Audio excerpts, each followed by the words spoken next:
Recliner Sports Reporters to episode 33, the greats episode.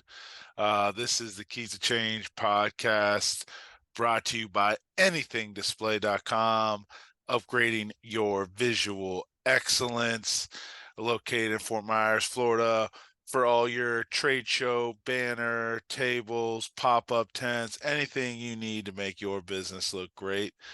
With me, as always, we have Robbie. Robbie, how we doing, buddy? Doing great, man. How's you night? Dude, it's going great. It's even better because football season is Here. officially here. I know it's preseason, but college starts on Saturday.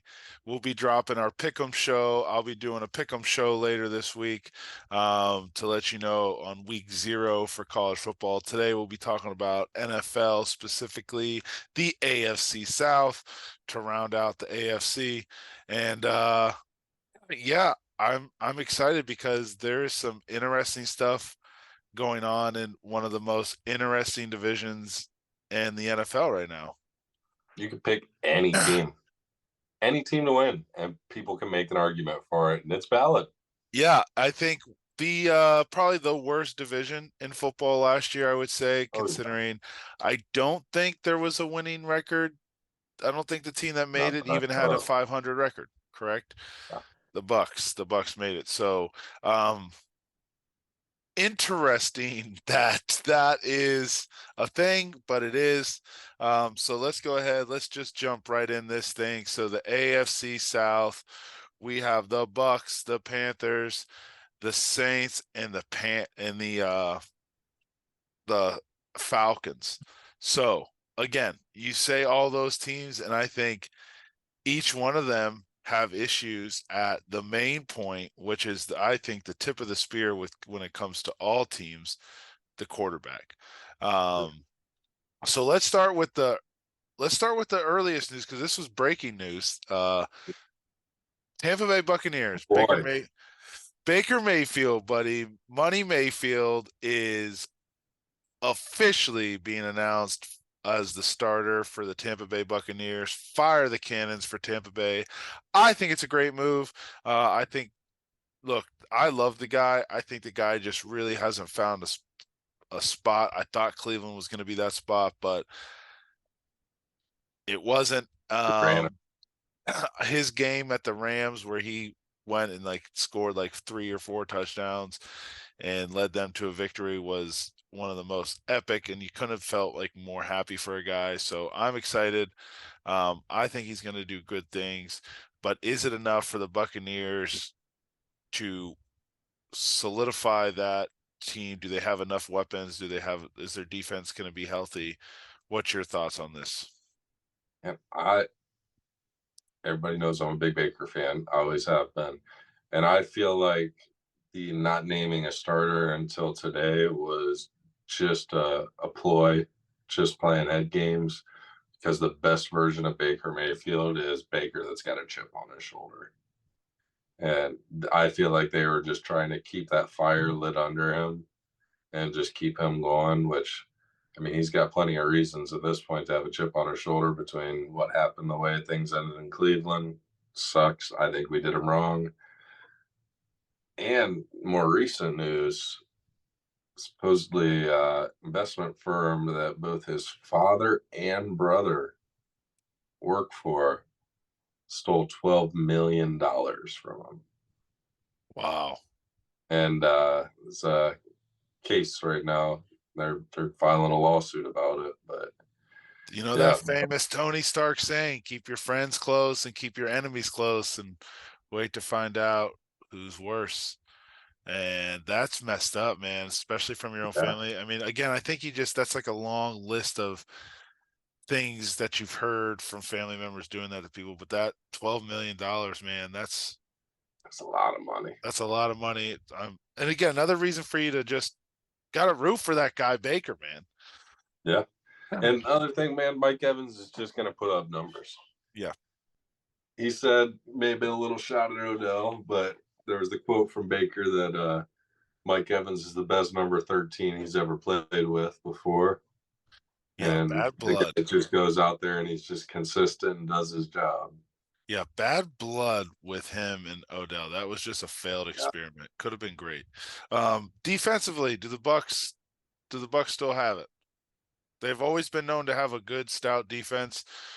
Did they keep enough pieces from last year? Did they make enough moves for them to be able to be a good defensive team again this year? They weren't terrible on defense. They weren't what we've seen them be in the past before, but they always just, I don't know, it's good if it's the culture, if it's coaching down there or what, but they find ways to take mid to late round draft picks and turn them into 8, 10 year starters. So I wouldn't be surprised if they don't end up with top 10, top 12 defense again this year. Yeah, similar to kind of that Super Bowl run. Now, do they finish over 500? That's the real question. What Baker Mayfield shows up. What Baker Mayfield shows That's the up. only way you can answer that. I mean, if 2020 Baker Mayfield shows up, and I think they run away with the division. Which is not hard to do there. All right. 2022 Baker Mayfield shows up, though, it's a whole different story. Oh yeah. All right. Atlanta Falcons. Let's move on to there. Now, they have they moved on from Marcus Mariota. I don't know if you watched that quarterbacks documentary, and went with Ritter. So this will be Ritter's, second year. I liked Ritter when he was at Cincy. Um, but is Ritter the guy that's going to take them to the next level? I mean, I don't know. When I think of The top tier if you're quarterbacks, I don't know. Is he a game manager? Is he going to be able to come out and have a great year? Um, what other things do the Falcons need to do to, again, like you said, this division's up for grabs. So it's like if someone can just do something a little bit better here, one of these teams is going to find themselves in the playoffs. Can the Falcons be that team? I'm going to say this for every single one. I wouldn't be surprised. I feel like what it would take is Desmond Ritter being a good game manager, making smart decisions, but they have plenty of talented players on the offensive side of the ball. Just took Bijan at what, number 8, 9, so I'm in the top 10. Got Drake London, Kyle Pitts. There's some talent there on the offense. If he can just play smart, not turn the ball over, get the ball to the open guy, and use his legs a little bit whenever things break down, I I could see the Falcons finding a way to win the division. But I could also see them finishing dead last too. Yeah, Pitts. Ritter's really got to lean on Pitts here. If Pitts can stay healthy, he is an explosive weapon for the Falcons. They just need to get him the ball. Um, yeah, I see the Falcons as being, one of the teams to kind of push the envelope here. I think the Falcons have been kind of trending upwards the last couple years. They've always been kind of consistent. I think again it's going to come down to quarterback play. I mean, it happened last year. There's that thing. I think they were in so many close games last year, one score games that they just didn't go their way.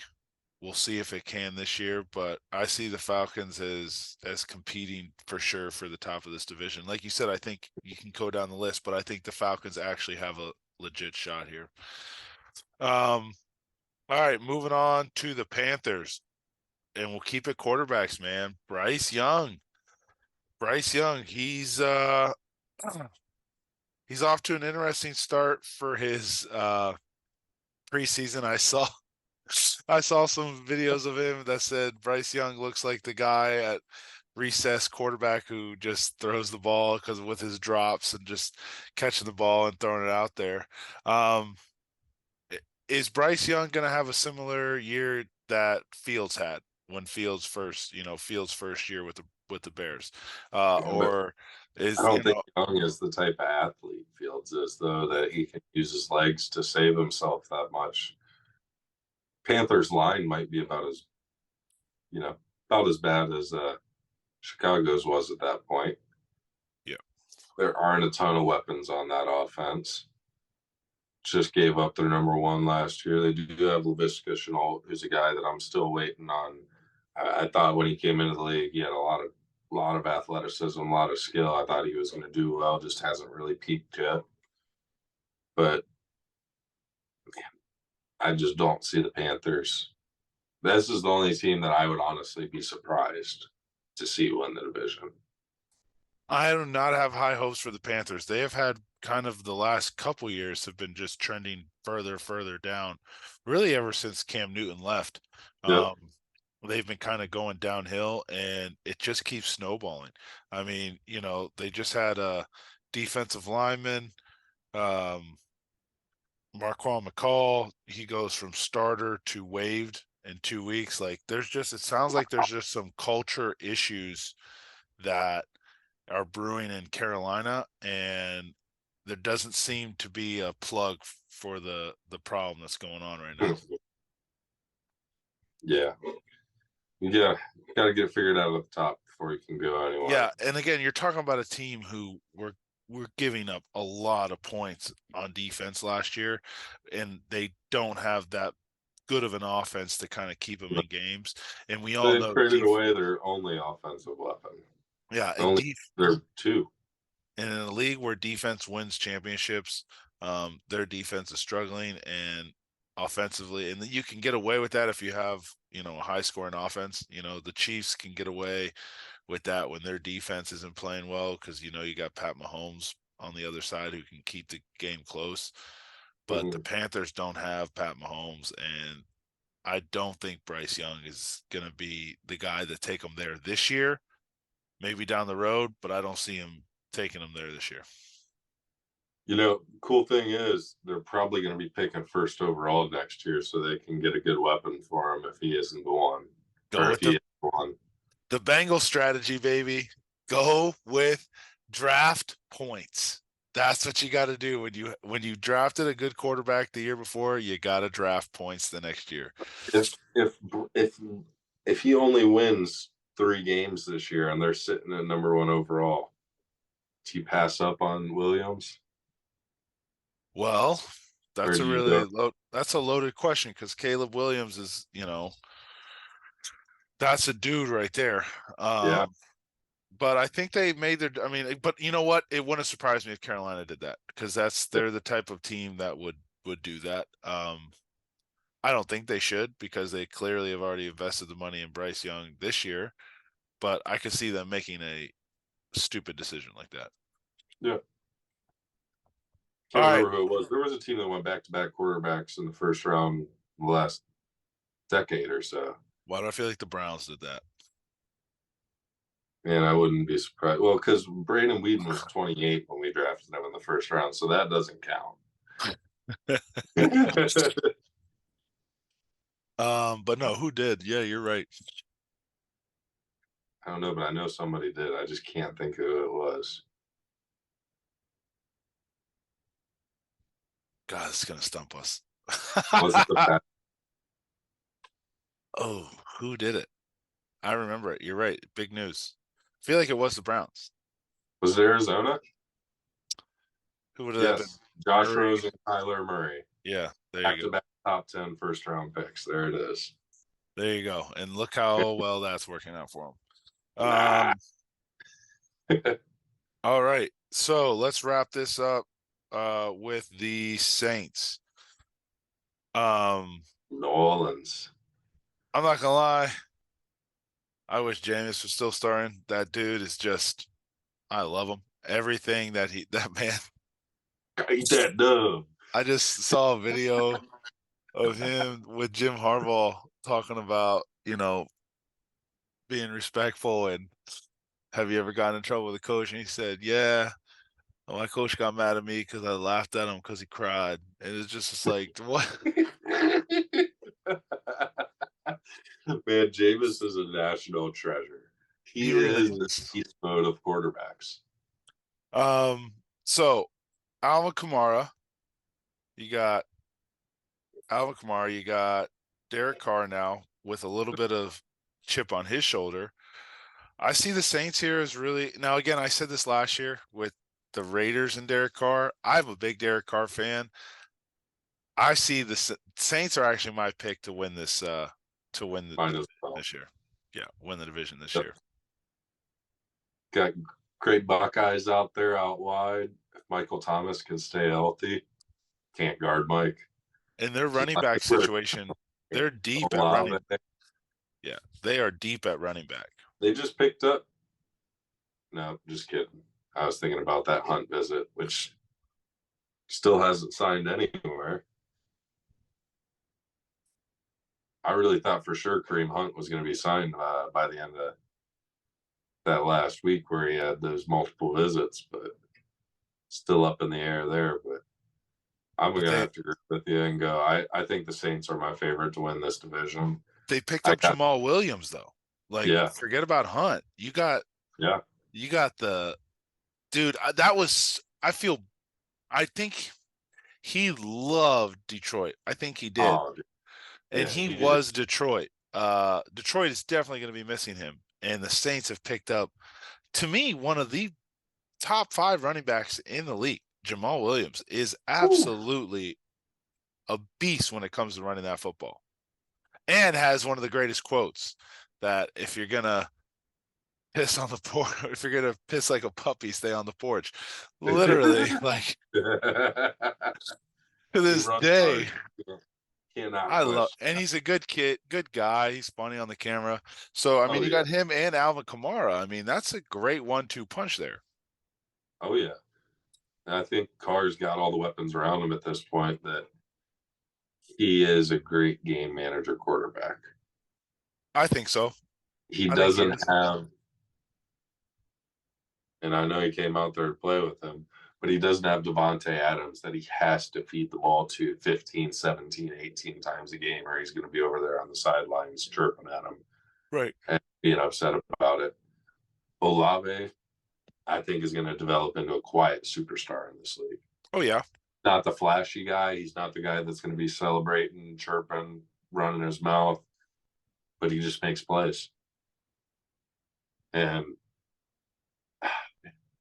I've drafted, I don't know how many times I've drafted Michael Thomas in fantasy, just Same. hoping his body can handle it.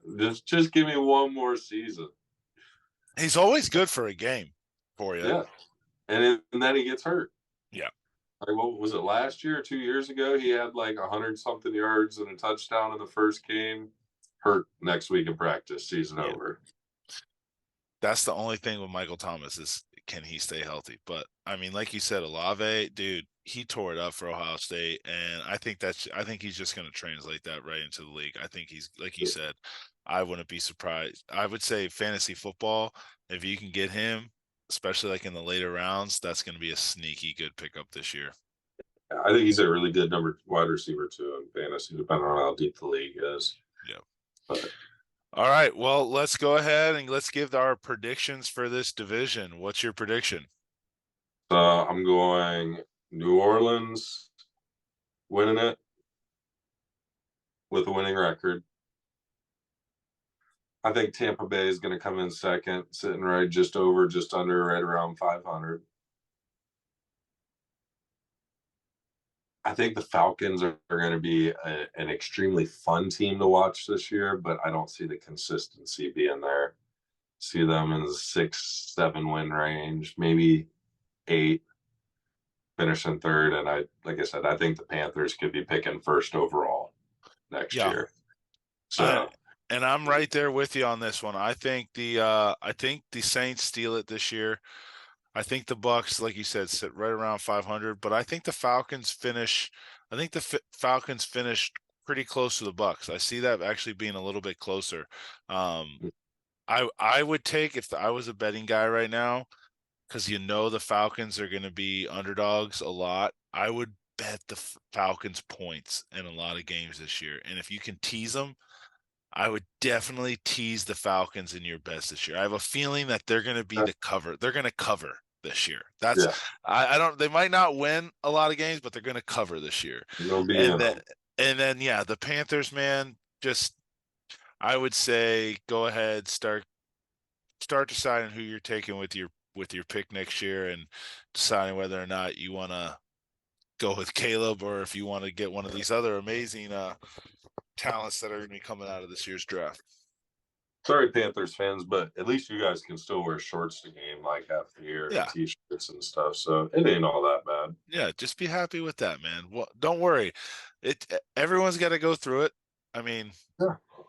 trust you're talking to two guys that have had teams that have had many years in a row bad years, so it's okay. It's all right. It's Yeah. all And it's all a it is circle. freezing cold at our games. Yeah, it's all a circle, man. It all Yeah. comes back around. You're just over in this part. You haven't made your turn around yet to get back to the top. All right, man. Uh well, let's wrap this thing up with it is episode 33. And I thought 32 was a good one. But 33, you 33 can't pretty forget peak. about the greats of the greats. There are Hall of Famers for this one, and I will start off with literally my favorite basketball player of all time, Larry Bird. Great Larry Bird.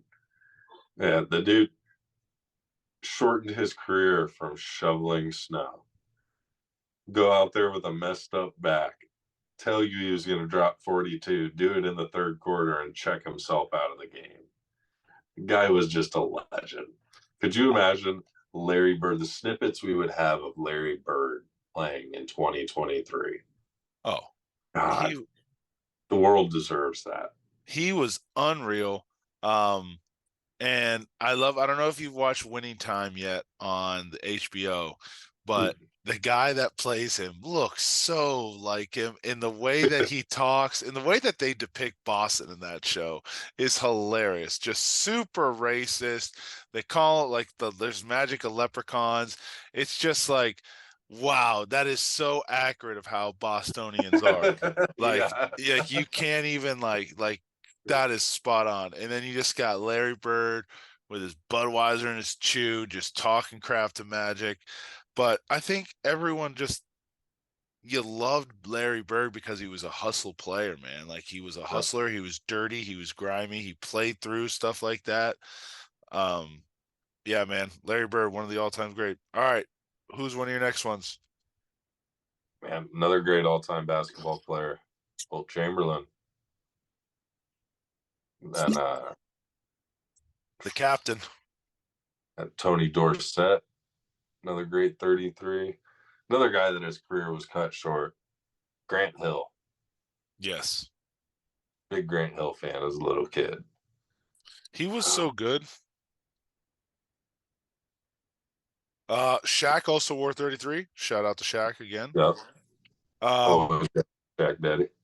and then I mean, Jordan isn't Jordan without Scottie Pippen. I know you can Yeah. say all you want, but Scottie deserves the respect, man. Yeah. Jordan ain't we ain't talking about Jordan as much as we do. I mean, Jordan is a great player and he would have broke those records, but we don't talk about Jordan's 6 championships without mentioning Scottie Pippen. Yep. Yeah. Scotty was great. I don't know what's going on with him now. I think he needs to him and him and Jordan need to sit down in a room together and talk man to man. Yeah, the All this last stuff going on is just a bunch of you guys are what 55, 60-year-old grown men yeah, that played together for years. Like you guys need to sit down in a room and just figure that out. the Whatever that, whether it's talking, whether it comes to blows, but you just need to figure it out in that room and then come out and stop being so damn petty. yeah, they need to have a last dance where they just let those two, just those two, and then Sure. you know who Dana, mediates it? sign it up. That's the next UFC fight. No, you know who it is? Is Dennis Rodman interviews them both, and he's the Oh, unbiased. He's just the unbiased no. interviewer who just I sits in would the pay to middle see that. and I would pay asks for the that. questions. That's a great Netflix. If you take that, you're welcome. I will give that one up. But how funny would that be? Just Oh, that would be great.